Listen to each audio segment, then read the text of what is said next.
Dale, ¿no? Buenas tardes, hermanos. Vamos a comenzar la clase 5 de Historia de la Iglesia. Hoy día nos corresponde la Iglesia medieval. Vamos a tratar de hacerlo bien sintetizado, a hacerlo lo más preciso posible. Son muchas cosas las que vamos a compartir y vamos a hacer un breve resumen de lo que vimos la semana pasada. Si ustedes se recuerdan un poco, hablamos acerca de que el Imperio Romano se había dividido en dos: Imperio Romano Occidental e Imperio Romano Oriental, ¿ya? Estamos más o menos centrándonos en el año 1400, o sea, en el año 476, ¿ya? Y el imperio dividido, no solamente eso, sino que también Roma, compartíamos que sigue siendo la capital símbolo del imperio. Constantino había cambiado la capital a Constantinopla, ya, al lado oriente del imperio. Sin embargo, aunque se había cambiado al rey allá, todo lo que era la iglesia, todo lo que era el poder, todo lo que era simbólico se encontraba en Roma. Eso también produjo, que terminamos hablando la semana pasada, de que las diferentes tribus de bárbaros que trataban de invadir el imperio se enfocaban en Roma, no en Constantinopla.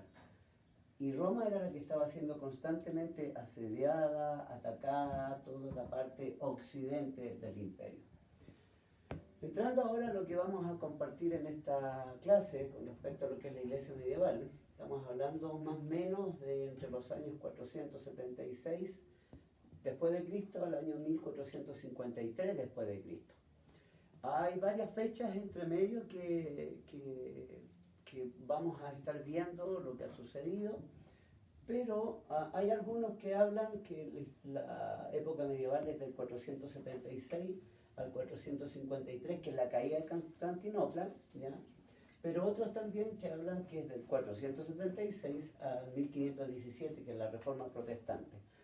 Andamos por ahí, pero es un periodo de aproximadamente 1000 años que vamos a compartir en esta clase y parte también de la clase que viene.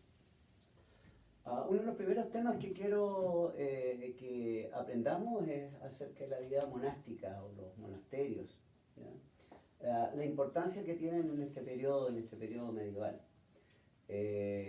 La iglesia imperial, que es el periodo anterior, vimos de que la iglesia ya había dejado de ser perseguida, había dejado de ser, de haber sido una iglesia sufriente, y comienza a ser una iglesia ya que empieza a extenderse con el favor del emperador, con el favor del pueblo. Todos querían hacerse cristianos porque era bien mirado ser cristiano. Y entonces sucede que habían cristianos que querían de alguna manera rescatar la pureza del cristianismo. Y esos cristianos, esos creyentes, comenzaron a apartarse, ¿ya? En esos tiempos no existían ni los monjes, ningún tipo de nombramientos que conocemos hoy en día. Entonces no existía nada parecido.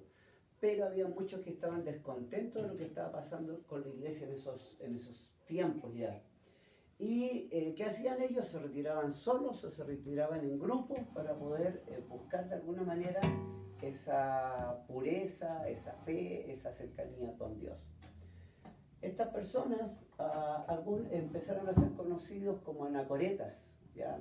Los anacoretas, la palabra anacoreta significa retiro, y los anacoretas eran hombres o mujeres que se apartaban solos a lugares especialmente a cuevas, a lugares muy apartados, para estar solos en esta búsqueda espiritual con Dios. No solamente estaban los anacoretas, sino que también había otro movimiento que era el eremitismo, que ellos también se apartaban solos, pero tenían como característica apartarse a los desiertos, ¿ya? Y también existía el cenobitismo, que en este caso eran también personas que buscaban estar apartados para Dios, pero lo hacían en comunidades, ¿no? Todos estos tenían una característica, buscaban de Dios, buscaban la pureza, buscaban apartarse del mundo. ¿Ya? Según la tradición, 300, en el año 320 más o menos, Antonio Abad es el primer anacoreta o el primero que se conoce que se aparta para tener este tipo de comunión con Dios. Esto nace más o menos en Oriente, en Tebas. Cuando hablamos de Oriente hablamos de Egipto, ¿ya? Tebas, que está en el Alto Egipto, bajo Egipto está más o menos en el Mediterráneo. Ahí más o menos la tradición nos indica que parten estas personas apartándose para buscar de Dios, ¿ya? Y en el 529 se organizan, porque ya eran tantas las comunidades que buscaban esto, que en el 529 se organizan debido a una orden del Papa en ese tiempo, Benedicto, que los organiza para poder ya tener algo más, valga la redundancia, organizado con estas personas que buscan de Dios, ¿ya? Como característica y como también algunos de aquellos que eran bastante fuertes en esto, radicales, se conocen los santos de los pilares. Uno de ellos era Simón, que era conocido Simón el del Pilar, que vivió 37 años arriba de los pilares, ¿ya? Ellos construían pilares y se colocaban arriba de estos y no bajaban durante todo este tiempo, de alguna manera ellos apartándose exteriormente de todo lo que les rodeaba. Nosotros sabemos hoy en día de que el apartarse no es lo más bueno, digamos, que de pronto nosotros lo hacemos a través de los retiros, a través de los ayunos, a través de, no sé, una búsqueda especial que uno pueda tener. Pero Dios nos ha mandado a compartir el Evangelio con todos y no vivir por año y año aparte del mundo, ¿no es cierto? Roma sigue con su pretensión de ser la exclusiva retenedora del poder eclesiástico. Roma sigue ahí con esta lucha. Recordemos que la semana pasada hablábamos de que tanto Roma como Constantinopla eran las que se peleaban por tener todo este poder eclesiástico en sus lugares donde llevaban adelante toda la organización de la iglesia. Pero desde los primeros años Roma se consideraba como la autoridad eclesial suprema. Y entonces, ¿por qué lo hacía? Habían algunas características de por qué lo hacía. Realmente la gente consideraba que los obispos, por el hecho de ser autoridad de la iglesia, eran justos y ellos buscaban el no abuso de los fuertes hacia los más débiles. Entonces, de alguna manera, eran reconocidos por el pueblo como que eran un buen gobierno. También se argumentaba que por las rivalidades que habían políticamente, estas rivalidades no se veían en la iglesia. En la iglesia se respetaban a los dirigentes y con sumisión aceptaban también su autoridad. ¿Ya? La muestra es que desde el siglo V, con toda la caída de Roma, hasta el siglo IX, casi todos los emperadores que asumían el poder buscaban el apoyo de la iglesia de Roma, apoderándose esta cada vez más del poder que los gobernantes le daban, ¿ya? También había una reclamación del gobierno de Roma que era sostenida firmemente por todo el clero, todos los que servían en la iglesia de Roma. Y lo otro que también había aparecido en ese tiempo eran algunos fraudes, circulaban algunos fraudes que se le llamaban los fraudes píos, que también fueron presentados hacia la gente para que ellos creyeran de que ellos eran la iglesia predominante o la iglesia que Dios había escogido. Por ejemplo, estaba uno que se llamaba la donación de Constantino, en el cual era un documento que daba a entender que Constantino había decidido cambiar la capital de Roma a Constantinopla porque él no quería que otra autoridad compitiera con el Papa de Roma, ¿ya?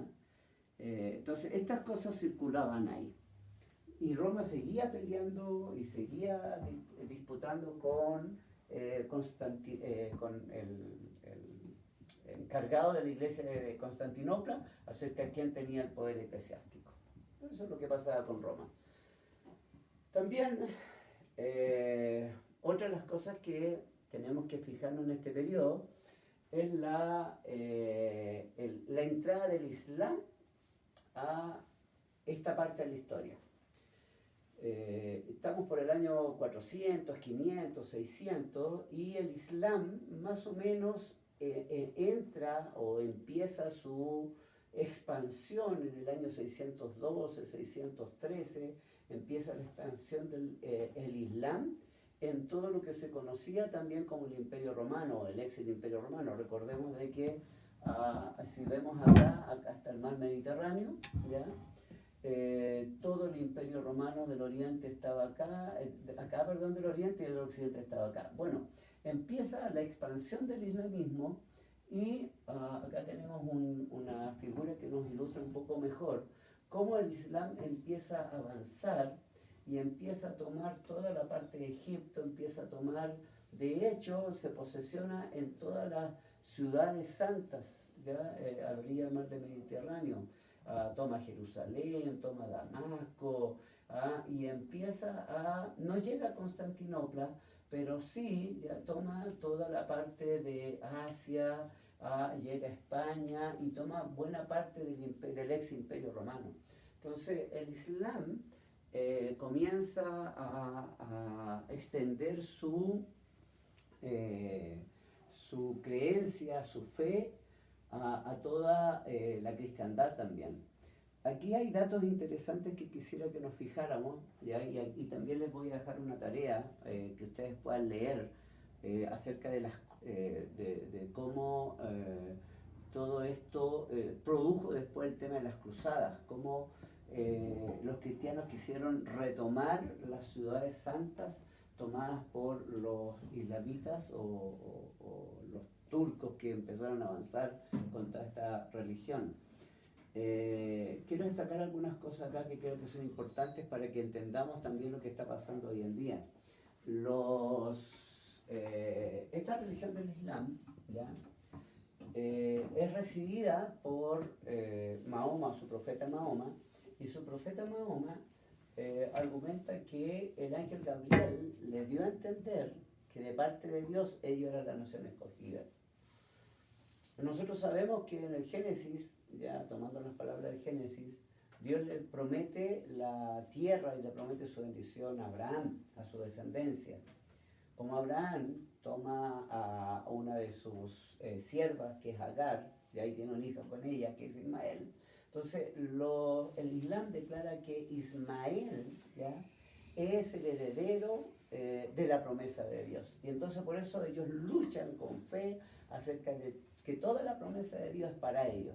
Por otra parte, los cristianos dicen que la promesa de Dios es para ellos. Y esa es la controversia y esa es la lucha que se ha dado por todos estos tiempos, ¿ya?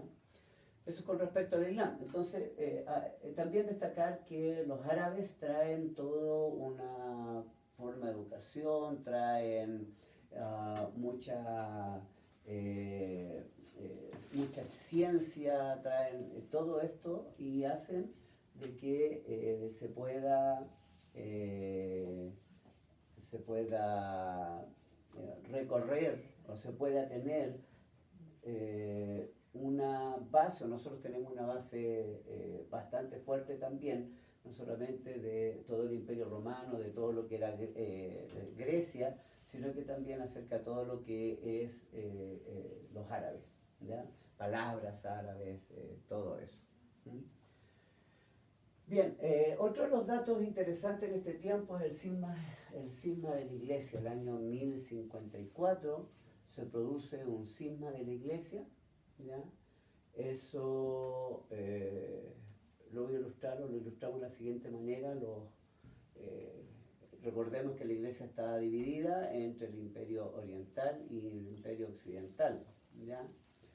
En esta división, el cristianismo, ¿no es cierto?, se dividió por los católicos del occidente, que eran fieles a la autoridad del Papa de Roma, y los que se conocen como los ortodoxos, que eran fieles a la autoridad del patriarca de Constantinopla, ¿ya?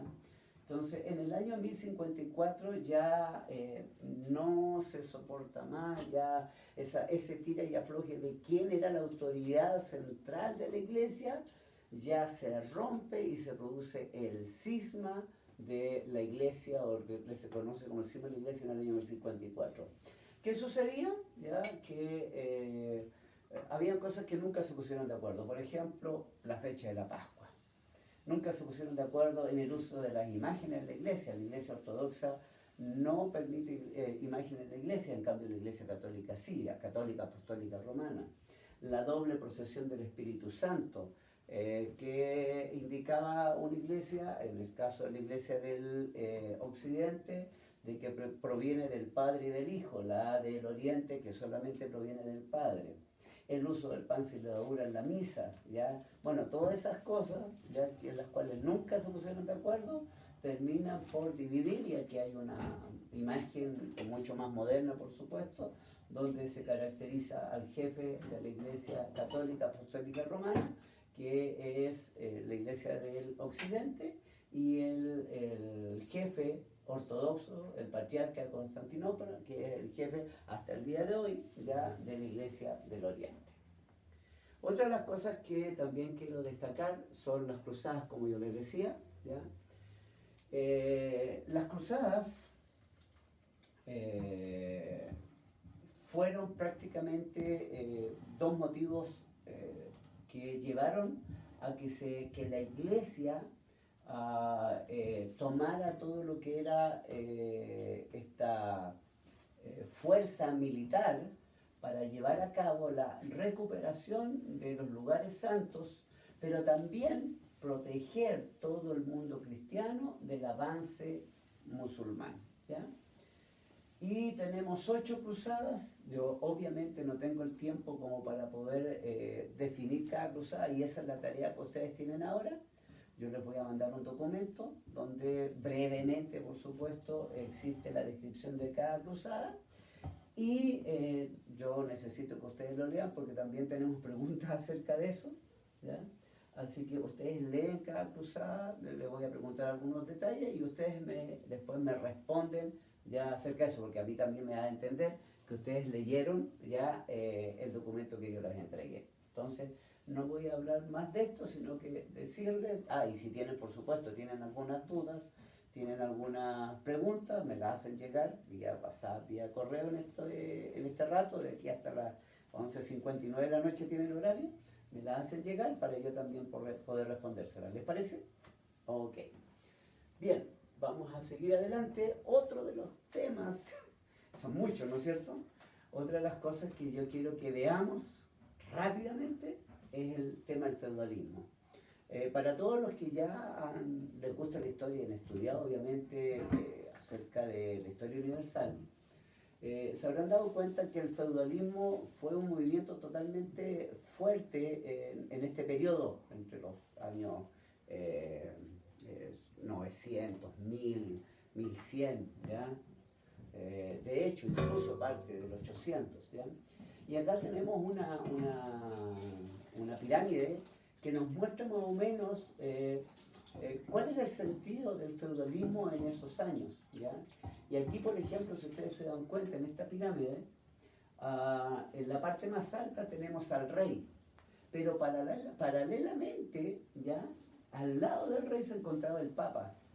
Y así cuando vamos bajando nos vamos dando cuenta que en esta pirámide mostramos dos formas de cómo se organizaba la sociedad en ese tiempo. Por ejemplo, por el lado de la sociedad estaba el rey, estaba la nobleza, la alta nobleza, la baja nobleza, y luego estaban también los artesanos, los mendigos, la burguesía, etc. Pero paralelamente existía también, ¿ya? Por el lado eclesiástico, una forma de organización muy similar.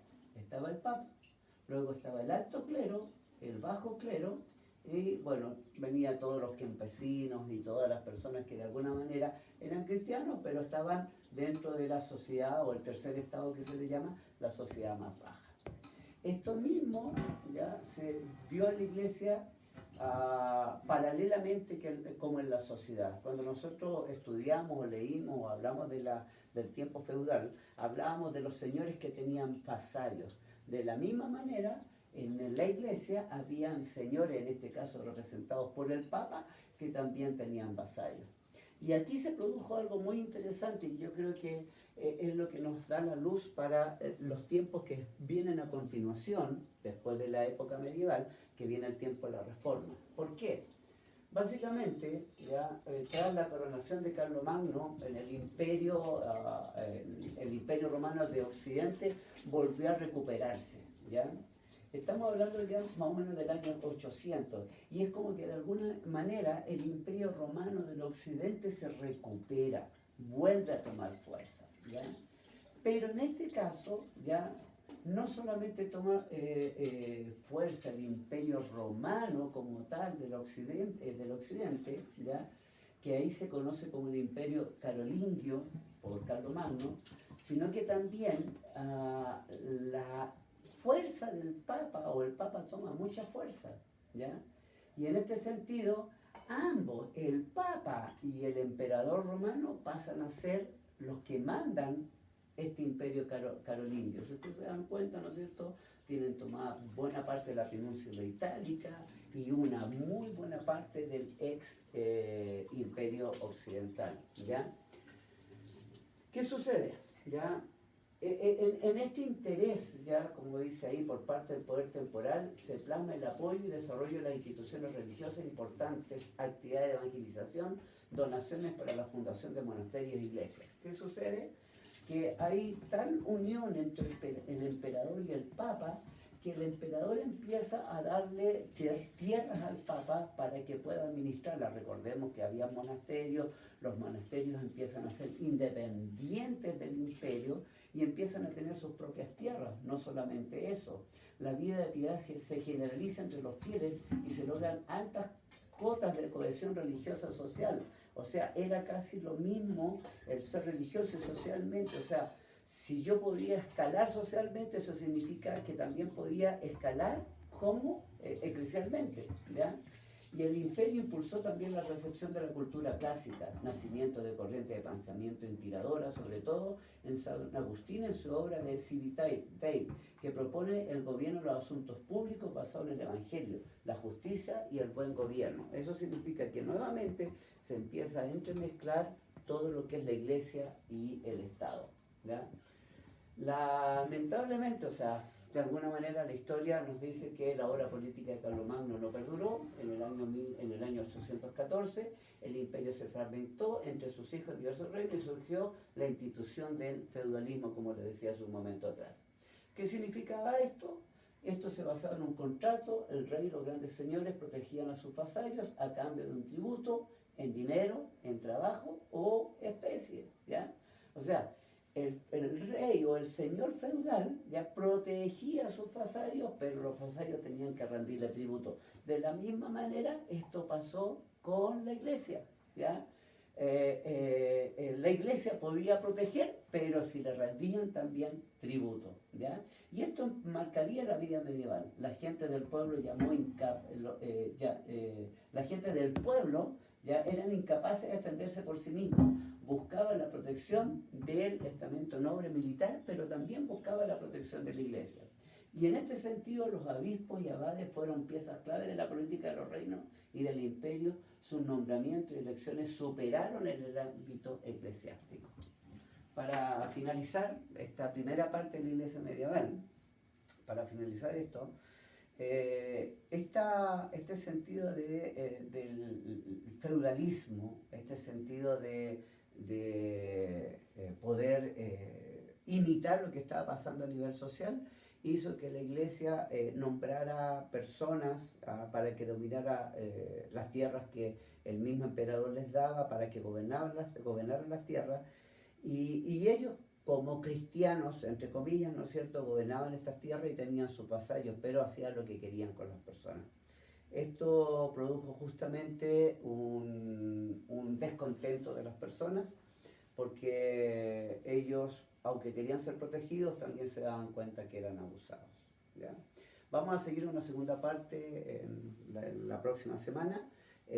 Traté de resumir todo esto en estos minutos, mucho, pero les voy a mandar material para que ustedes lo lean ahora y para que también después respondan las preguntas. Recuerden, tienen hasta las 11:59 para responder. Gracias.